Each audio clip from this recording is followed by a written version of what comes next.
chance to ride well. A simple test: if you stand in front of a mirror at home and just stand on one leg, just notice in the mirror what's the first part of your body to move. Do you feel your foot's wobbling? Do you feel your knee caves in? Maybe your hip goes out to the side, or possibly you drop a shoulder and then collapse through your waist. And then compare that to the other side. Now, since me fracturing my ankle, I'm not so hot on this side at all, but again, if you just can compare one side to the other, it's going to give you an idea as to which side you're more stable standing on.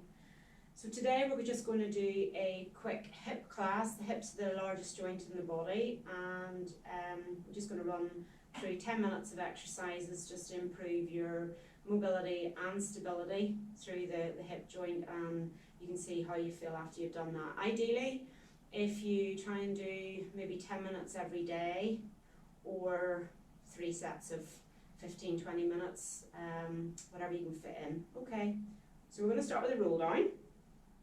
Feet approximately hip distance, and from here just chin to chest, and then really slowly keep the knees soft. We're going to roll the hands down towards the mat. Should hopefully feel a nice stretch into the lower back, possibly into the backs of the legs. Take a big deep breath in here. As you breathe out, pull up through your belly button first. That just gets that stretch and the support through the spine. And roll yourself slowly back up to standing. And let's do half of one just to get down onto the mat.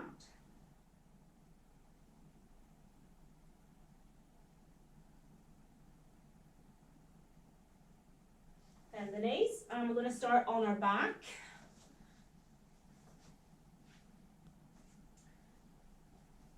Knees are bent, feet again should be hip width apart, in line with the feet in line with knees, knees in line with hips.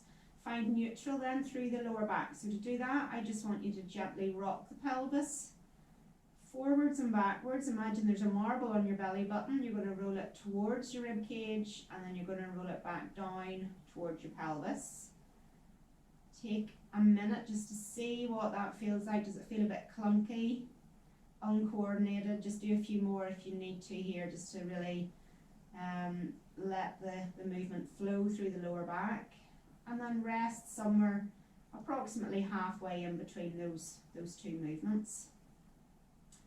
Just going to start with an exercise to switch the core on first before we really get into the hip joints.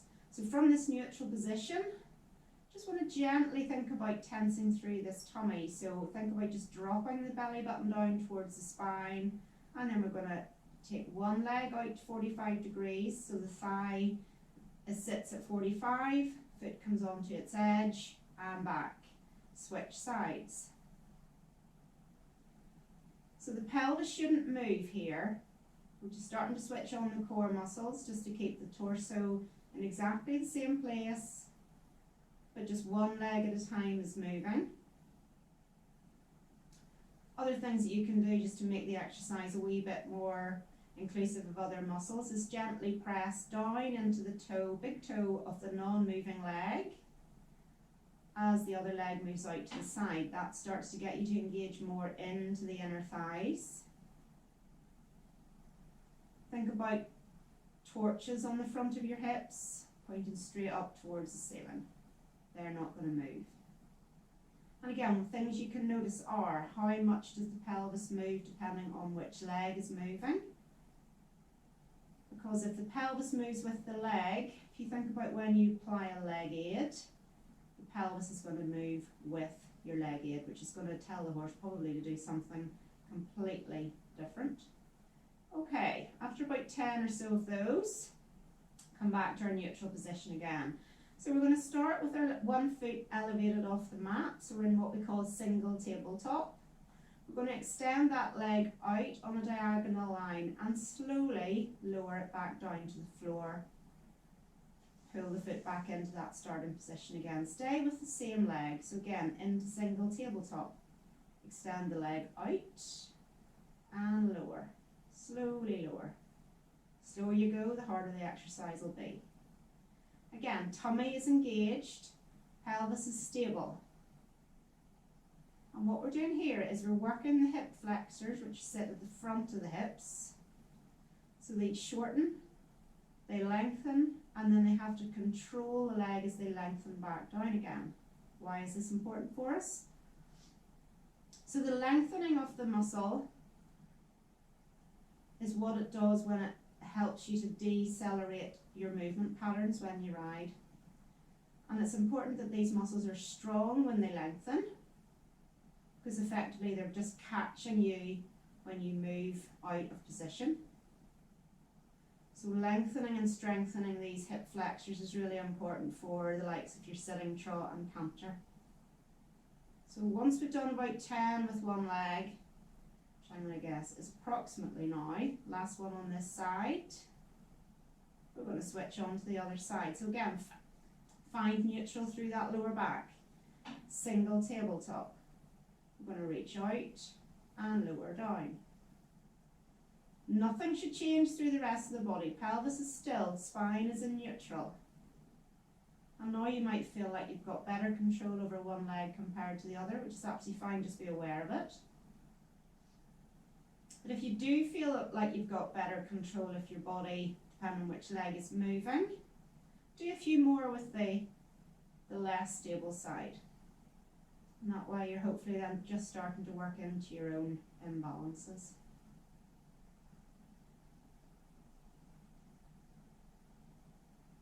Let's go for 2 more on this side. I am chronically bad at counting, as anybody who comes to class knows, so we could also be on about our 100th one here. Okay, let's just pull the knees into the chest, circle them round, just get a nice stretch into the lower back before we place the feet back down onto the mat. So, arms are down by our side, gently lengthen out through the back of the neck. Standing into the feet, we're going to roll the pelvis, so we're going to roll that marble up towards our rib cage so the lower back lengthens and our tailbone slightly lifts away from the floor. Standing into the feet, slowly send those hips up towards the ceiling. So you should hopefully feel that you're getting length through the front of the thighs, open through the front of the hips.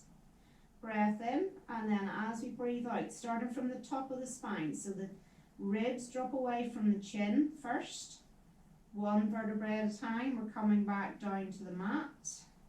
Uncurl the pelvis so the tailbone comes back to the floor.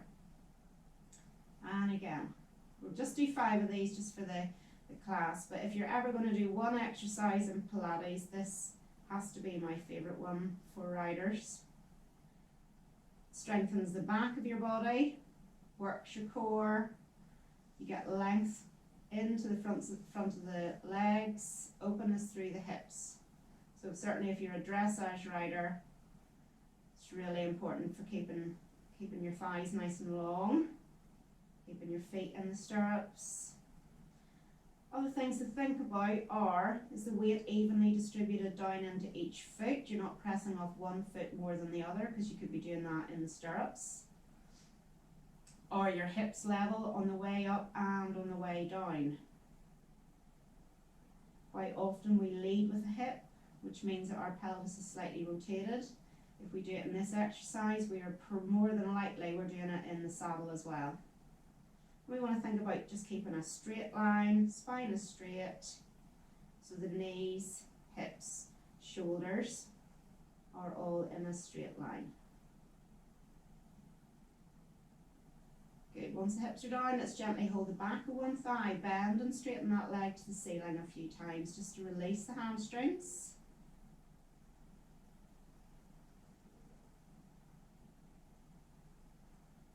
Well done.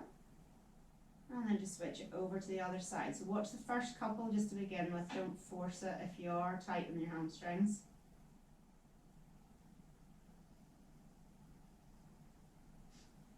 Last one. And then let's just gently roll on to one side.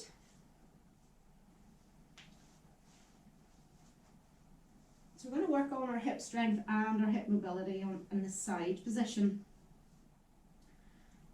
Think about trying to lift the lower waist away from the mat. So we've got the spine then parallel to the floor rather than sagging down towards the floor. push that top hip away. With the thighs at about 45 degrees today, just start to think about lifting and lowering the knee without the pelvis coming with the leg.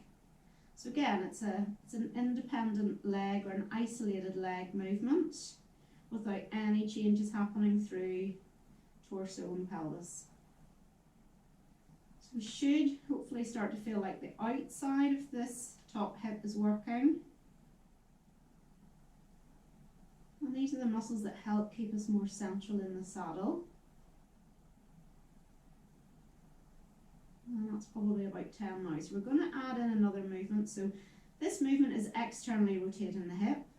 And then we're going to add an internal rotation. So we're going to lift the heel, but keep the knee down. And just keep, oh, there's a good click there.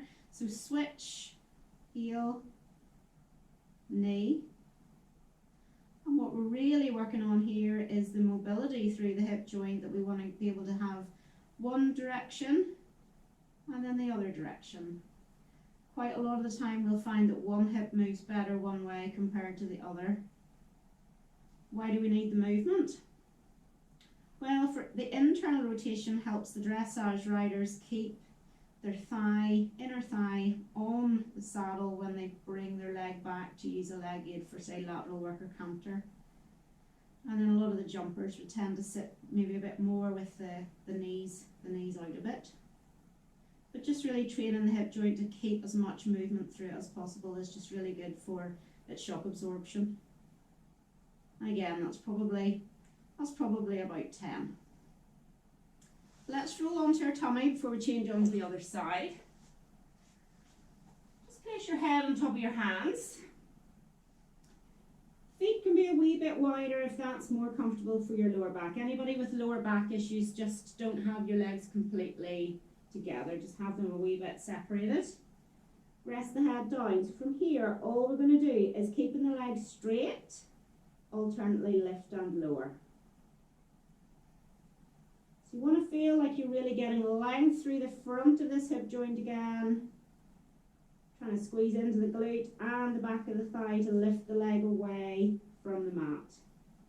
And again, the pelvis shouldn't be moving here. The pelvis should stay down on the floor. And again, this could give you an idea as to how easy it is to bring your leg back for your lateral work, and how much your body moves depending on which leg is moving. And again, that's probably about 10 reps, that's fine. And then let's move on.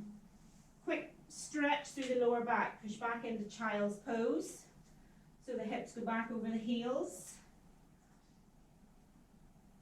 If this position isn't comfortable for anybody, if they have any ankle or knee issues, you can come up onto all fours and just do your cat stretch, which is where you tilt the pelvis down and reach the shoulder blades up towards the ceiling.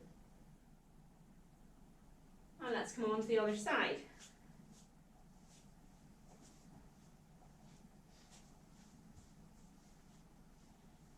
Similar principles. Try and think about lifting this lower waist away from the mat. Hips are square facing forwards. Thighs at 45 degrees. Lift and lower the knee without any movement through the pelvis. Gently keep pushing this top hip away, if that just helps to keep you sort of more stable through the upper body. This leg feels a bit shaky in comparison to the first side. So again, if you do feel a difference side to side, if you feel like you do have a weaker side, if you start with a weaker side, do the 10 reps, go on to the better side, and then finish with another 10 reps then on the weaker side. You'll just start again to work into your imbalances. And that feels like it should be about 10, so let's come into the mobility aspect. So it's heel, knee, 2, let me, if I count these, Jupers might actually have the right number. No, we won't. There's 4, 5, I can't talk and count, 6, 7, 8, 9, and 10. Well Well done. Just roll onto your back again to finish. Just place your feet to the edges of your mat. And very gently just roll the knees, same direction, side to side. Again, just working on our mobility through the hip joints. Don't force it.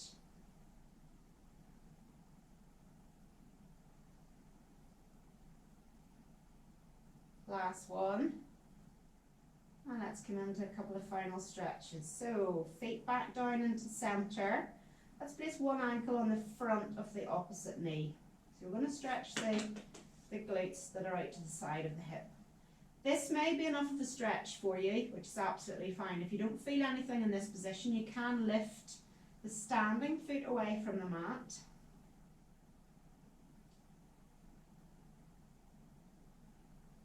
And if this is too much for anybody, if your head is actually having to come off to do this, you can actually get a band, a strong band, and hold that to get the stretch as well.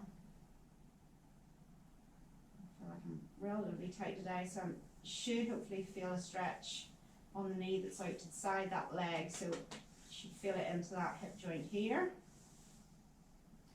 Set the foot down and keep the leg in exactly the same place. I just want you to roll the knee that's out to the side, roll that knee down towards the floor. We should hopefully start to feel a wee gentle stretch on the hip flexor at the front here.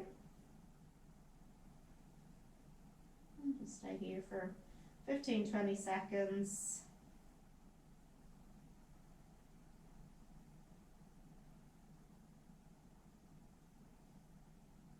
Well done, and back up to centre. Change the legs round. Ankle in front of opposite knee. If that is tight enough, fine. If not, lift the standing leg away.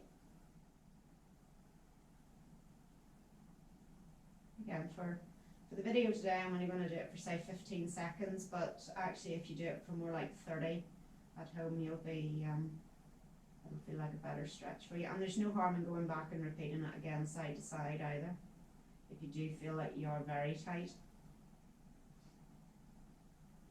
Set the foot down, keeping the leg in the same place. Again, just roll the knee out to the side, down to the floor. And then again, you should feel a stretch through the front of that top hip, maybe going up into the waist or the lower back slightly. So long as it's not painful, just rest here. Just try and breathe into that nice stretch.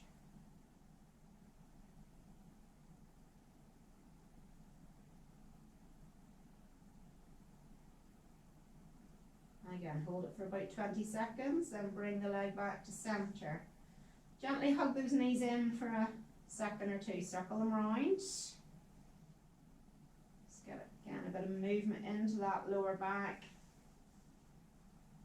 And we are done.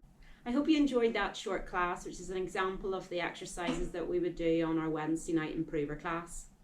We also have a class on a Monday night, which would be more advanced as far as the Pilates exercises are concerned, but also has some single leg strength work at the beginning, which is very important for us to keep our balance in the saddle. And then we have a rider specific Coreball class on a Thursday night. Hope to see you soon.